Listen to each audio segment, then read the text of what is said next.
নামাজের আগে নামাজ পড়ো ভাই, তোমরা জানাজার নামাজের আগে নামাজ পড়ো ভাই।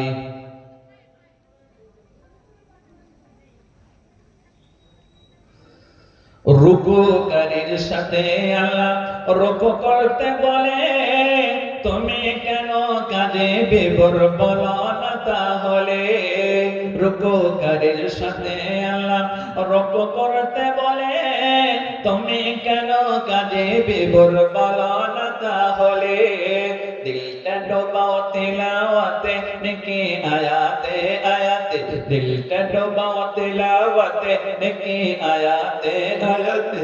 কথা বলো রবের সাথে নামাজে দাঁড়াই, তোমরা জানাজার নামাজের আগে নামাজ পড়ো ভাই। আসবে মরণ কখন কোথায় কারো জানা নাই, আসবে মরণ কখন কোথায় কারো জানা নাই। জানাজার নামাজের আগে নামাজ পড়ো ভাই, তোমরা জানাজার নামাজের আগে নামাজ পড়ো ভাই। সিজদারত বান্দা রবের কাছাকাছি হবে, ঘুমিয়ে সময় কাটাও তুমি কে কারণে হবে। সিজদারত বান্দা রবের কাছাকাছি হবে, ঘুমিয়ে সময় কাটাও তুমি কে কারণে তবে।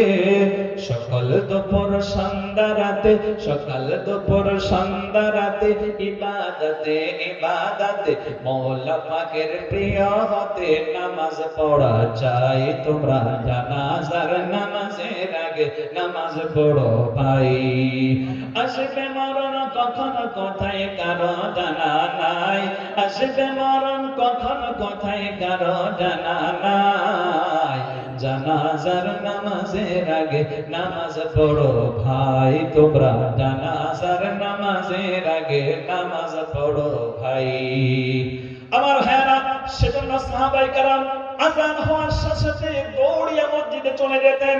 ওই আমলটা আমাদের জীবনেও থাকতে হবে, কারণ নামাজবিহীন মুমিনদেরকে হাশর ময়দানে ইন্নামা ইউহাসাবু বিহিল আবদু ইয়াউমাল কিয়ামাতি মিন আমালিহি সালাতুহু, নিশ্চয়ই মুমিনদেরকে কিয়ামতের দিবসে সর্বপ্রথম জিজ্ঞেস করা হবে, বান্দা তুমি নামাজ পড়েছিলে কিনা। সাহাবী দৌড়িয়ে মসজিদে নববীতে নামাজ আদায় করলেন। নামাজ আদায় করার পরে কাজটাই হলো আল্লাহ তাআলা বলেন, ফাইদা কুদিয়াতিস সালাত ফান্তাশিরু ফিল আরদ ওয়াবতাগু মিন ফাদলিল্লাহ।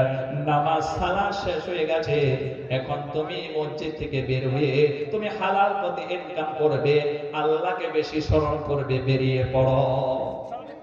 সব সাহাবী চলে আসছেন, কিন্তু এই সাহাবী রাসূলুল্লাহ সাল্লাল্লাহু আলাইহি ওয়াসাল্লামের নিকটে বসে প্রশ্ন করছেন, হে আল্লাহর রাসূল, গত রাতে আমার সাথে একটা মুআমেলা হয়ে গেল।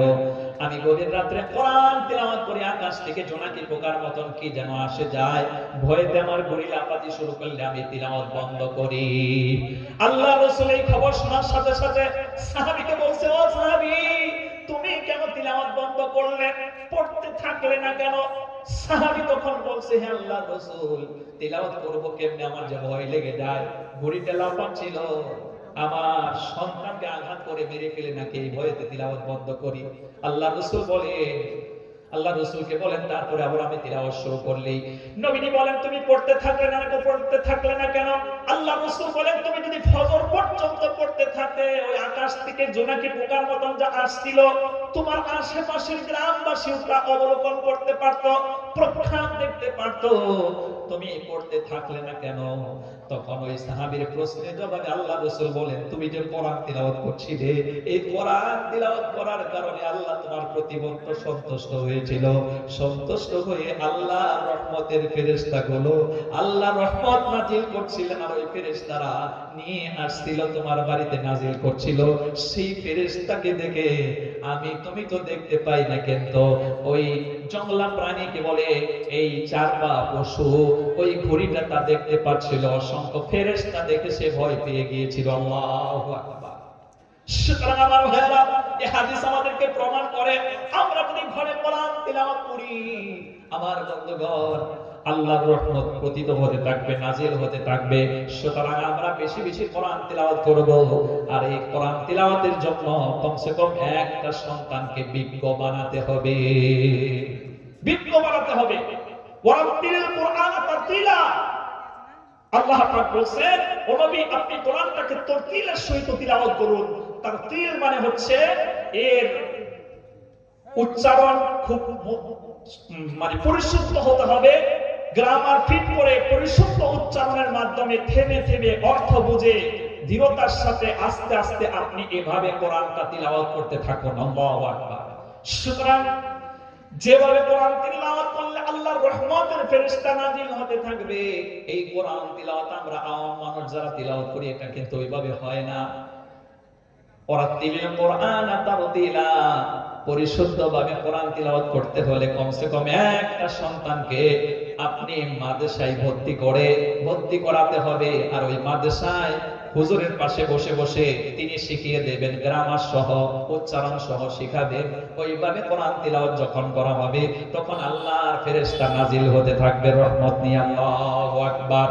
আর এভাবে করে যদি আপনি একটা সন্তানকে কোরআনের হাফেজ বানাবেন, মাওলানা সাহেব যদি আপনি বানাতে পারেন, ইন্নাল্লাহ আযজা ওয়া জাল্লা ইয়ারফা'ু দারাজাতা লিল 'আবদিস সালিহি ফিল জান্নাহ ফায়াকুলু আন্না লি হাযিহি ফায়াকুলু বিইস্তিগফারি ওয়ালাদিকা লাকা, রাওয়াহু আহমদ আও কামা ক্বালা an-নবী সাল্লাল্লাহু আলাইহি ওয়াসাল্লাম।